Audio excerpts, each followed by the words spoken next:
Popular political analyst and activist Henry Sheed has revealed the reason why APC don't want Peter Obi on the ballot and the reason behind the Kogi State court announcement on NDC.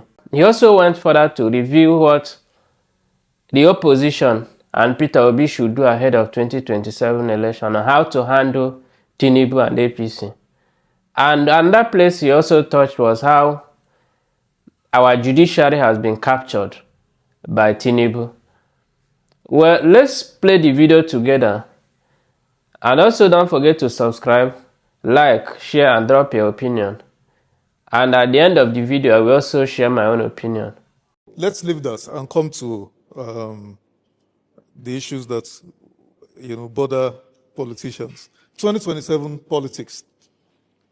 How would you assess the Lokoja Federal High Court judgment cancelling the registration of the NDC? The same court, the same judge that earlier said in December last year that INEC should register NDC. It just tells you that between the turned around and said, no, I've withdrawn that order. Don't register them again because of a People's Peace Movement Party that is not even registered anyway. It's an association. That because logo, they stole that, they used, NDC used their logo, they shouldn't. What do you say? If you look at all the factors in that case, you will know that the judge erred even in law. You will know that between that December that the judge asked INEC to register NDC and the day he gave this last judgment, you will know that a lot of things have transpired. A lot of water has gone under the bridge. When a judge, a court gives judgment in a matter, that matter has left its hand. The next stop should be either appeal court or Supreme Court. And if there is nobody challenging the judgment, and that's been what happened. So if, number one, a non-entity, the NPM is a non-entity, is not a known association, is not a known political party, now joined, forced itself into a matter you have already given judgment on, and is not asking you that it wants to be joined in the matter, but is asking you to review your judgment. Number one is, as at the day they made that, they were not recognized by law. So whatever judgment came out of their request to the judge is fraud. Whatever judgment came out of that. Because you need to be a living entity, either as human or as corporate body, to be able to sue. So if you are not, okay, you said NDC stole your logo. Which logo? You need to have been registered for your logo to be customized to you. As at the time they went there, and listen, this NPM went to court 2 days after Peter Obi joined NDC. The handwriting is already on the wall and is very glaring. This government does not want Peter Obi on the ballot. And let me shock you, and I'm saying this for everyone to hear. I am saying this for everyone to hear. Please, listen to me carefully. Peter Obi may not be on the ballot in 2027. How do you know that? I don't know. I'm just telling you. Okay. Your own thinking. It's not my own thinking. It's from what I've been able to deduce. I've read political development under Tinubu, but most things that I tell people, when I told people that in 2027, for the 2027 election, there will be a judgment. This was last year or 2 years ago. Last year, I met with your brother, Sherin Wakimbaloye, and I told him, I said, when 2027 is approaching, I said there will be a court judgment that will give legality to the wicked faction of PDP to sell forms and everything. He said, how do you know that? This is several months ago. Has it not happened today? It has happened. When PDP was still trying in his infancy as opposition, I wrote a letter to all their ogas and told them, see, this is how to engage the APC. All the things that I told them in 2015, 11 years today, every single thing I told them the APC would do, APC has done it. So I am telling you, as of today, that Peter Obi, unless something happens, Peter Obi will not be on the ballot for 2027 election. You see that INEC has recognized them, right? Because after the judge gave that judgment, they went on appeal and also asked for stay of execution, right? Now they will go to appeal court, right? Appeal court might say, okay, yes, Peter Obi people are right, NDC is right and everything. But you see Supreme Court, few weeks before the general, and the general election is in 6 months, before general election, the Supreme Court will most likely tell you that NDC regulation is illegal. Anyway, don't say anyway. Please, I need this particular point to be pointed out so that NDC and the opposition in general will take heed to what I am saying.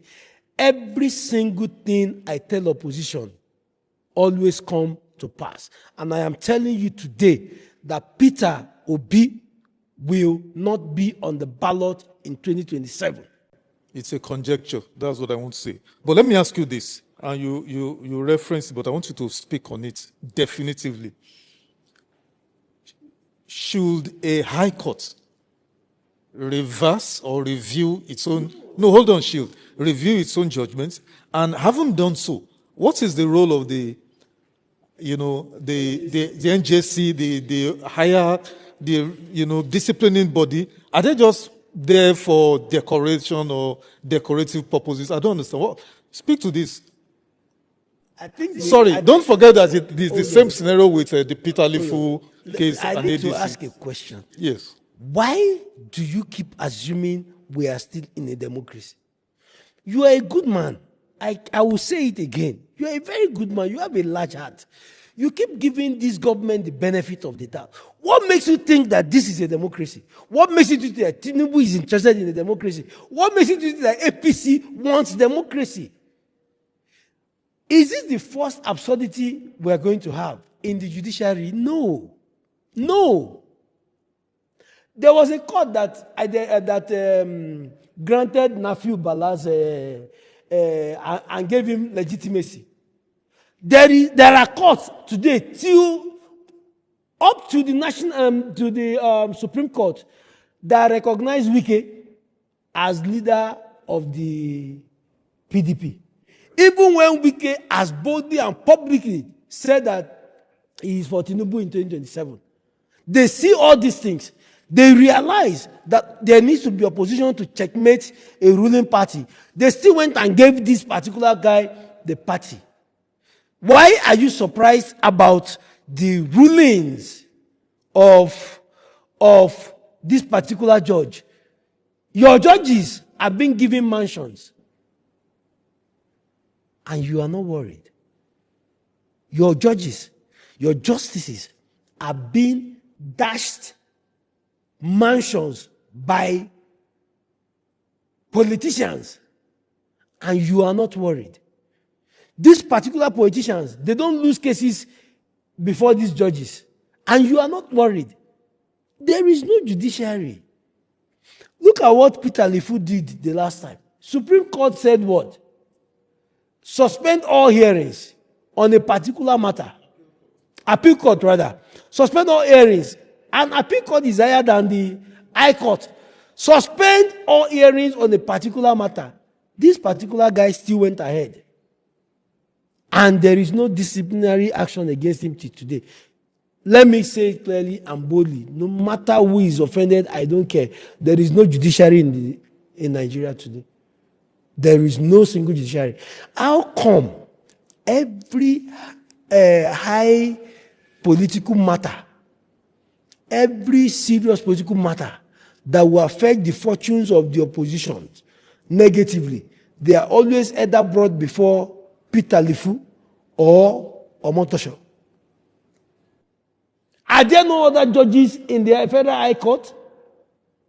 Why will the Chief Justice of FCT be referring matters sensitive political matters to just three judges of the High Court. This is not the judiciary. Let me ask you. Some political commentators are saying, this latest judgment from the Lokoja High Court, it's a strategic move, by external forces, determined to destabilize opposition. I don't think there's anybody in Nigeria now who is surprised or who is still wondering whether there's a plot to destabilize.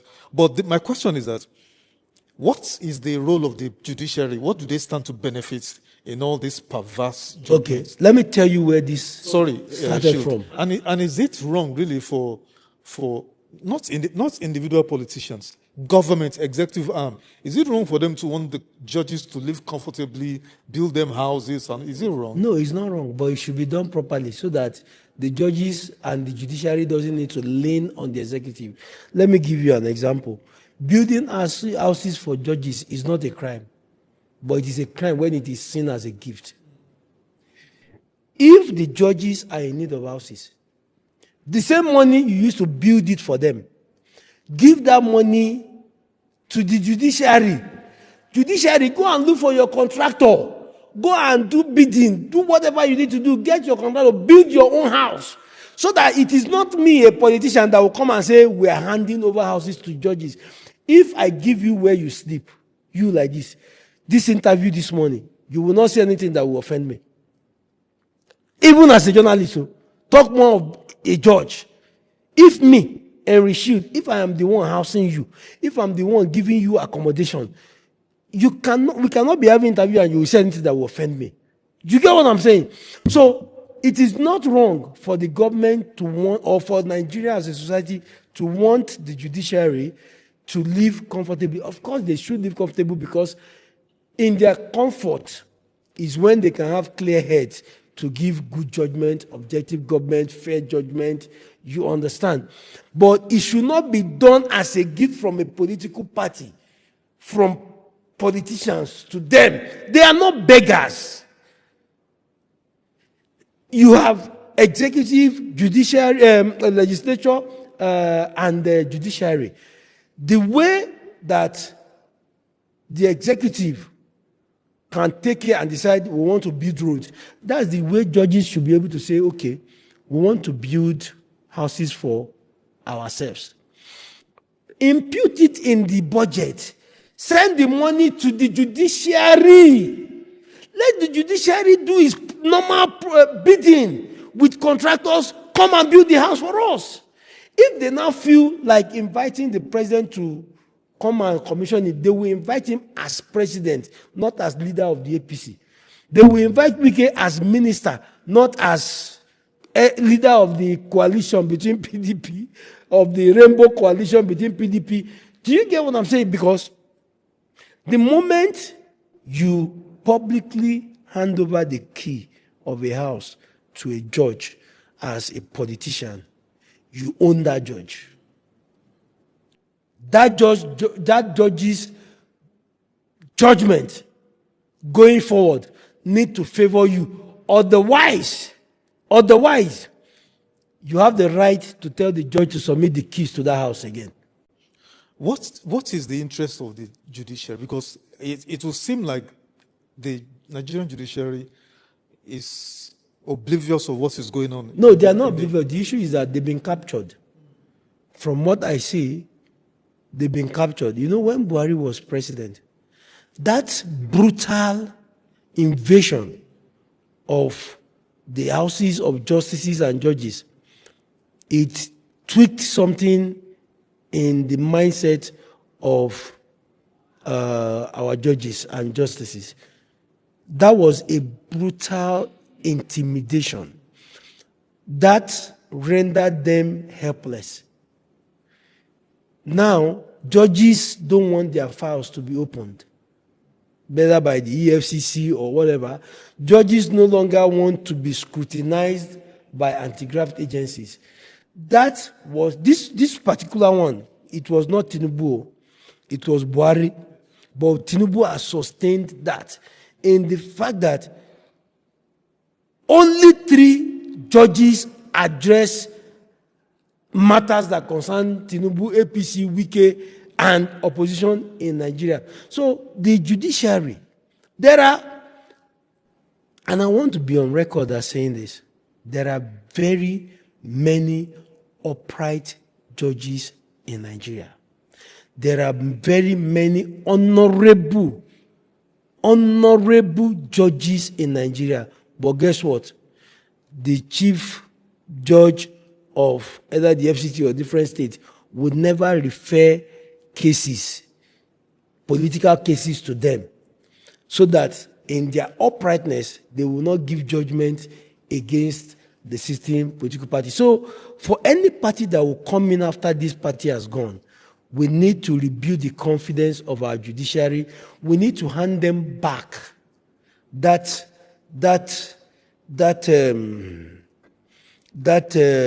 dignity.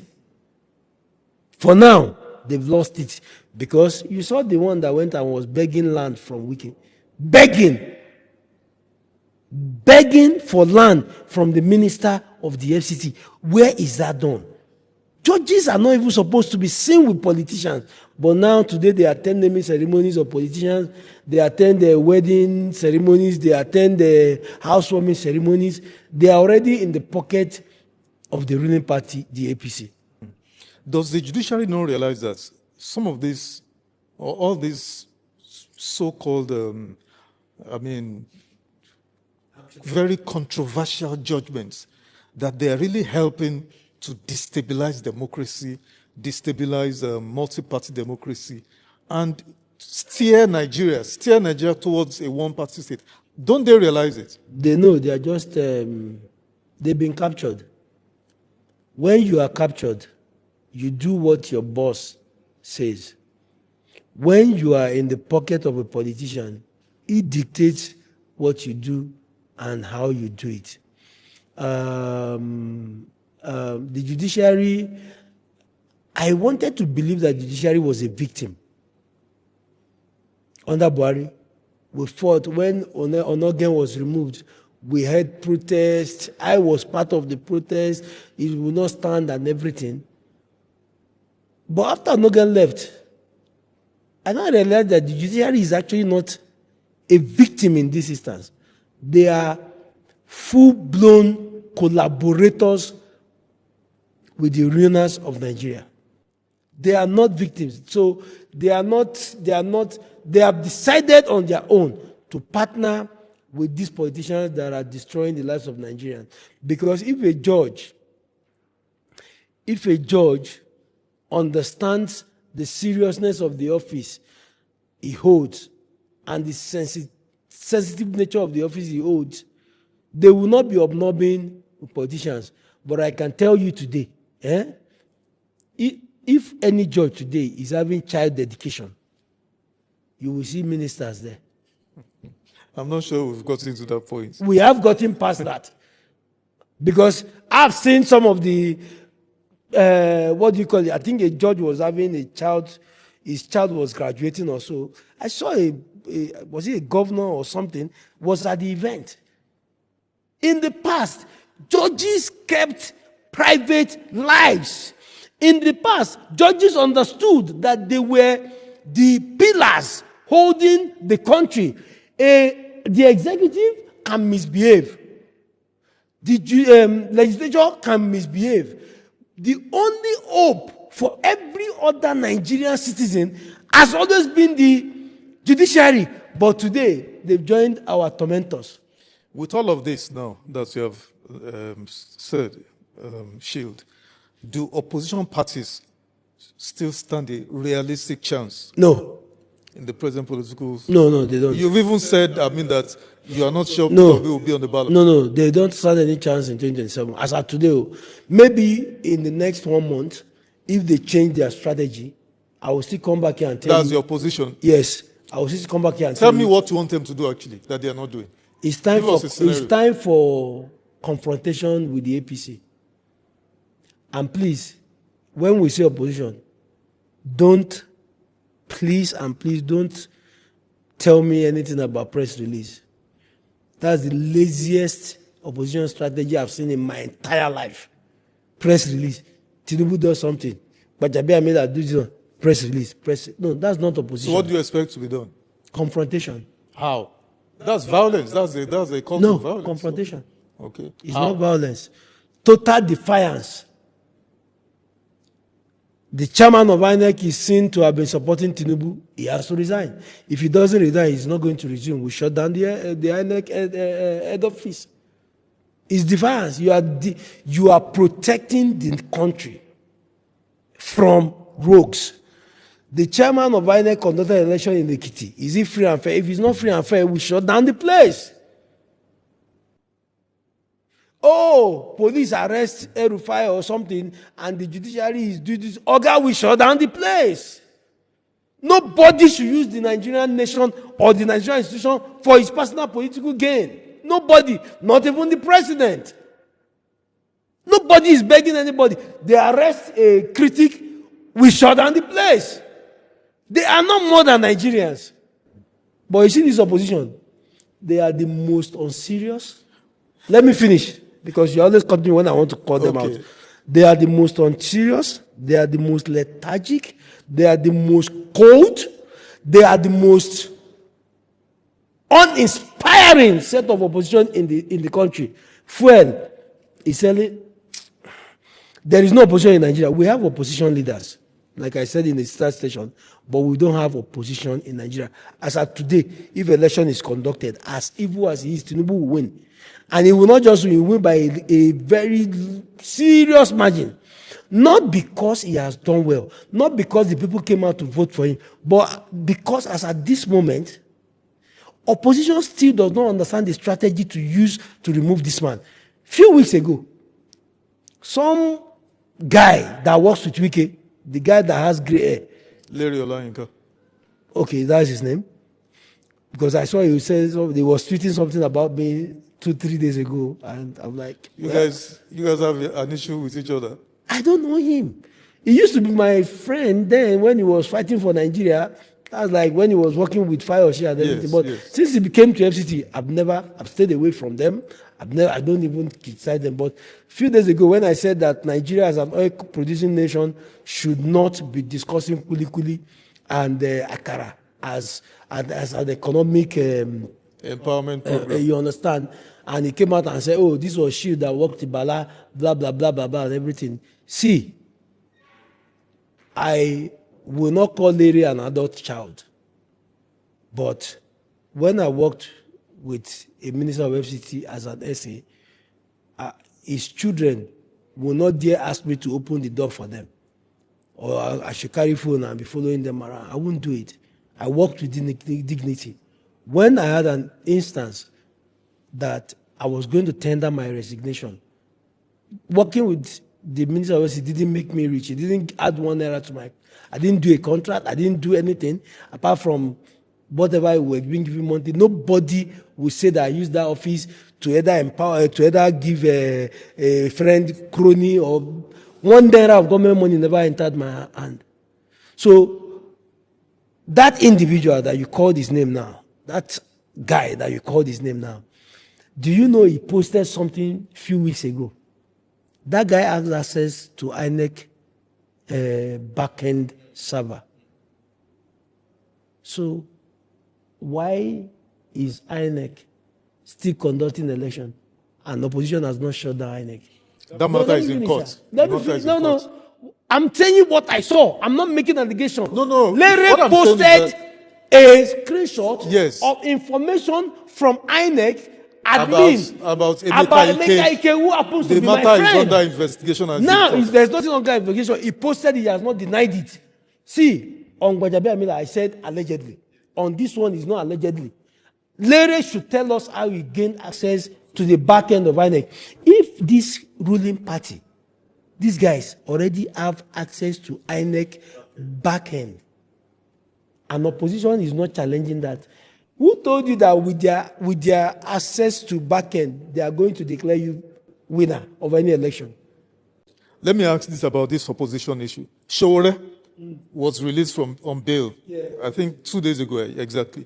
He said something very touching. He said while he was in jail, that none of these opposition fools spoke about him, whatever. But rather, when they deregistered NDC, they were calling him in jail that, see, oh, we've been deregistered. Oh. So he now asked them, so you want me to do what? I should come out of jail to come and protest on your behalf? Well, what does this say? No, number one is we need to know who exactly said, because if a member of NDC sends you a message, that does not mean that Seriaki sent you a message. No, of course, he didn't say Seriaki. You understand what I'm saying? Yes, Let's get that in perspective. But one thing I want to say is, Showore is a personal friend of mine. When I say personal friend of mine. I was with him. I went to visit him in prison the last time he was in prison. Showore is fighting against this government, right? What stops the opposition from, okay, all the things Showore is maybe protesting against?